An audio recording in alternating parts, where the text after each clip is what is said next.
We're walking up to the house in Erlanger.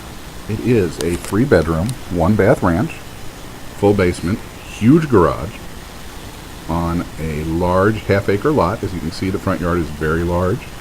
The neighborhood is very nice. The shingles are only 7 years old, in great shape.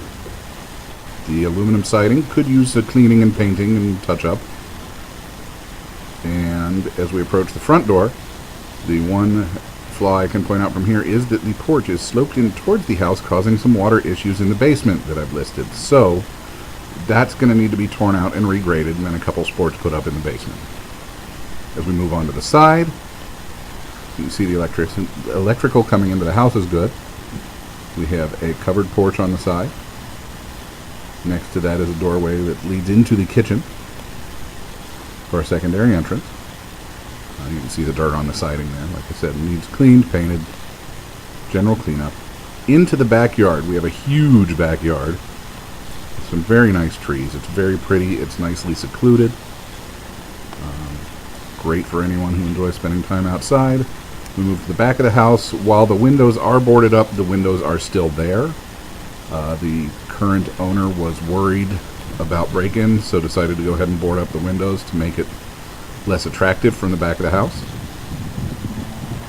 Moving on down the side, we have attached to the garage also a covered area that could theoretically be a carport, extra parking, extra storage for outside stuff, or you could just tear it off. It would at least need to be painted and cleaned up. That's an old oil tank that would need to be removed. It is an oil furnace inside, but it has a tank inside. This was a previous one that they had removed, so just hanging out outside. The side door into the garage, again, the window is just boarded up to discourage thievery. The windows are in the garage doors. I would probably go ahead and replace them anyway. At the very least, they need a paint, but they've just got the windows covered up to discourage anyone from looking in. And my phone is ringing. Alright, we're moving in through the front door. You see the paneling everywhere. Here's the living room. Nice large window. Lovely green carpet that needs to be replaced. There's the wall over there.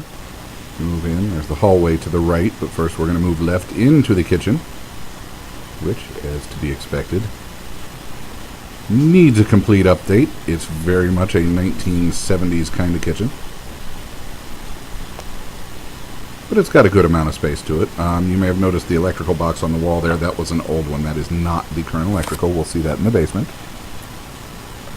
Bedroom number 1, which they currently have a dining table in. Good little kid-sized bedroom or office. Moving down the hall, we go into bedroom number 2, which is a good-sized bedroom with his and hers closets. 2 windows in there. Again, lots of paneling. Moving into the bathroom across the hall. Could use some updating. I'd probably replace the vanity. Maybe a new tub.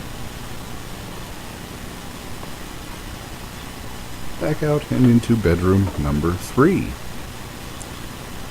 Again, we have 2 closets in bedroom number 3, one with sliding doors, one with others, and I was just pushing on the paneling to show that yes, there is wall behind all the paneling. It's not just covering studs. There is drywall behind the paneling. And then we go into the basement. Like most houses built in the 50s, this one was built in 1959. Watch your head as you get towards the bottom of the steps. And directly in front of us, we see the area I mentioned with the patio up front. We have a horizontal crack with a little bit of bowing and some water. So after speaking to a couple of people that are knowledgeable on that sort of thing, it should be about $5,000 to take care of that. There's the oil furnace in good working condition. Moving over here, we have a toilet in the basement for no apparent reason. Water heater, electric, works well. No issues there. There's the electrical panel. We have 150 amp service in here. We have a crawl space under there.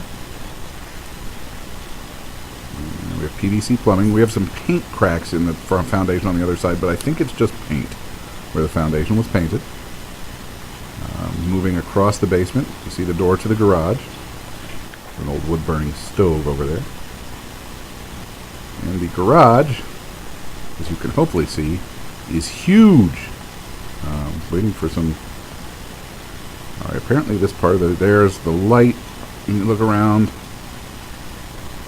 We've got a huge 2-car garage.